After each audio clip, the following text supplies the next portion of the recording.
नमस्कार। I am doctor Leena Mehrotra, director Apex hospital Moradabad. मैं एक गायनिक लैप्रोस्कोपिक सर्जन हूँ। आज मैं आपसे शेयर करूँगी about life after laparoscopic removal of uterus, यानी कोई भी एक लेडी जो कि दूरबीन से बच्चादानी निकालने का ऑपरेशन करवाती है, तो वो अपने पोस्ट ऑप पीरियड में कैसे चेंजेस एक्सपेक्ट करेगी अपनी बॉडी में और अपने रिकवरी पीरियड उसका कैसा रहेगा। कोई भी लैप्रोस्कोपिक रिमूवल अगर यूट्रस का होता है तो उसमें नॉर्मली हॉस्पिटल स्टे 1 नाइट का होता है।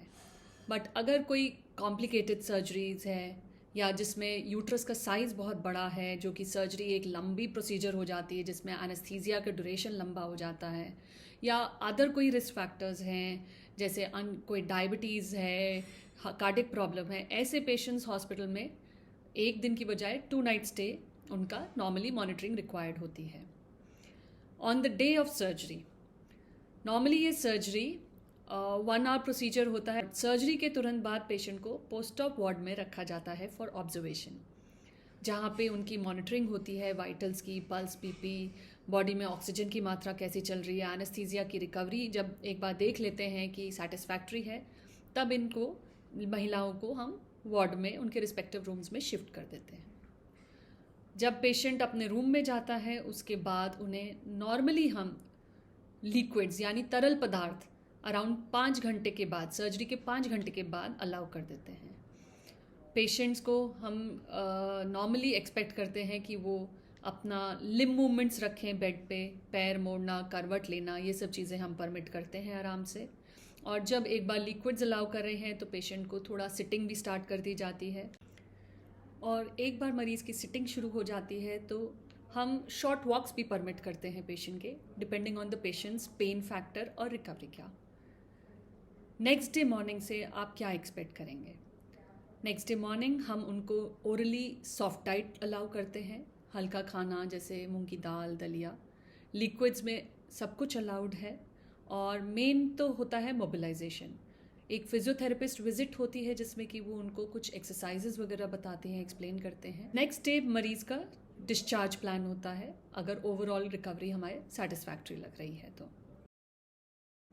What to expect at home? Normally post op patients को हम सॉफ्ट डाइट पे डिस्चार्ज करते हैं।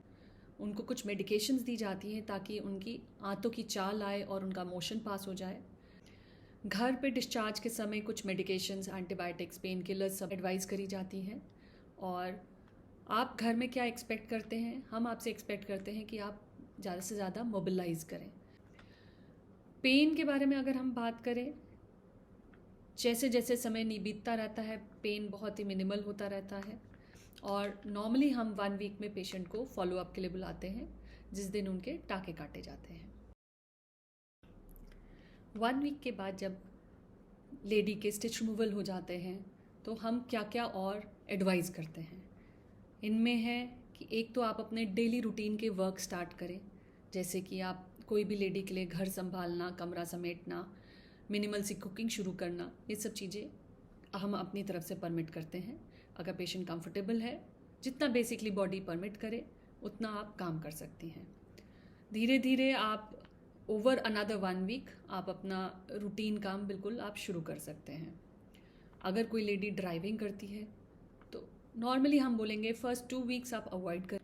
रिगार्डिंग वर्किंग लेडीज़, अगर आपका काम कोई ऐसा है जिसमें कोई हैवी वेट लिफ्टिंग रिक्वायर्ड नहीं है तो आप 2 से 3 हफ्ते में अपना वर्क प्लेस भी ज्वाइन कर सकते हैं और अपना वर्किंग स्टार्ट कर सकते हैं। बट इस चीज़ का आपको ध्यान देना पड़ेगा कि आप कोई भी ऐसा काम ना करें जिसमें अननेसेसरी एक्सर्शन हो रहा हो बॉडी में, कोई भी फिजिकल स्ट्रेस ना हो, हैवी वेट लिफ्टिंग ना हो। थोड़ा जर्की जर्नीज अवॉइड करें ताकि कोई पेन आपको बीच में ट्रबल ना करे। नॉर्मली जब भी कभी दूरबीन से यूट्रस रिमूवल की सर्जरी होती है तो लेडीज़ को थोड़ा वजाइनल डिस्चार्ज की कंप्लेंट होती है for around 4 to 6 weeks.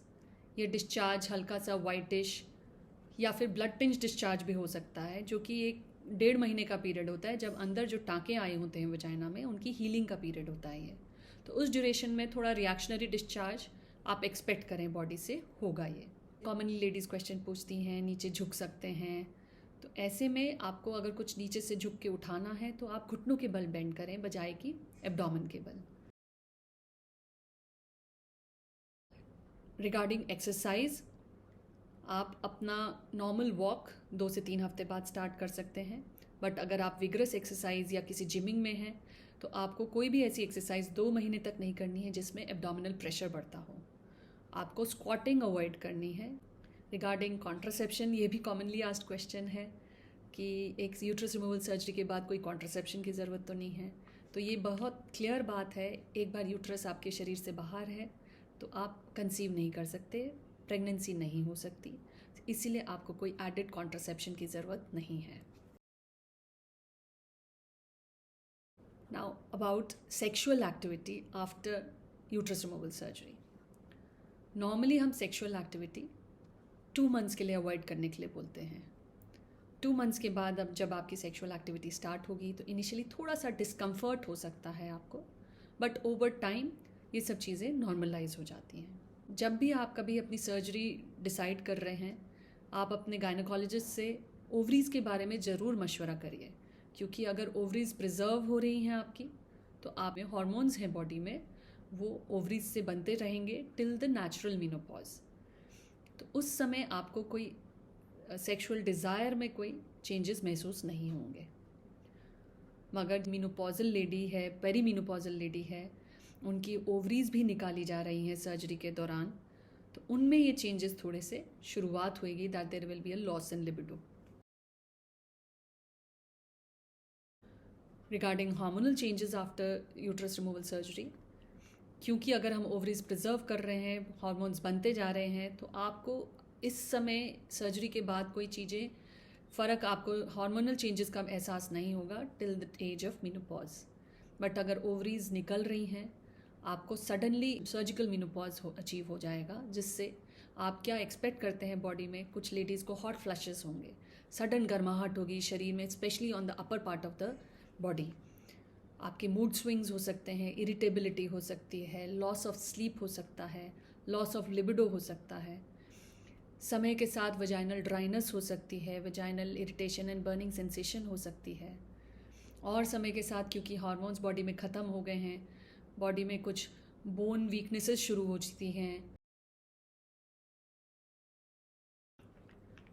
Now something about histopathology. Histopathology यानी बायोप्सी।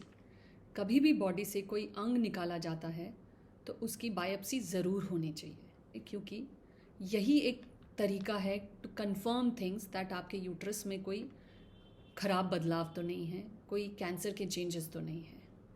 तो बायोप्सी की रिपोर्ट नॉर्मली हम एक्सपेक्ट करते हैं 2 वीक्स में आती है, और वो रिपोर्ट ज़रूर कलेक्ट होकर अपने गायनोकोलॉजिस्ट को ज़रूर कंसल्ट करना चाहिए। इसके बाद की कोई फॉलोअप विजिट्स, नॉर्मली हम सर्जरी के बाद 1 मंथ में एक बार फॉलोअप विजिट के लिए बुलाते हैं, जस्ट टू चेकअप कि कोई और फ्रेश कंप्लेंट्स तो नहीं हैं। और ये हमने देखा है कि जब भी ये फॉलोअप विजिट्स होती हैं, पेशेंट्स आर वेरी कंफर्टेबल, और वो ज़रूर इस बातचीत को रिकॉग्नाइज़ करती हैं कि एक लैप्रोस्कोपिक सर्जरी कराने से उनकी बॉडी में बहुत बेहतर एहसास रहा है, पेन कम रहा है, रिकवरी फास्ट रही है, और उनकी डेली रूटीन में वापसी बहुत फास्ट रहती है। नमस्कार।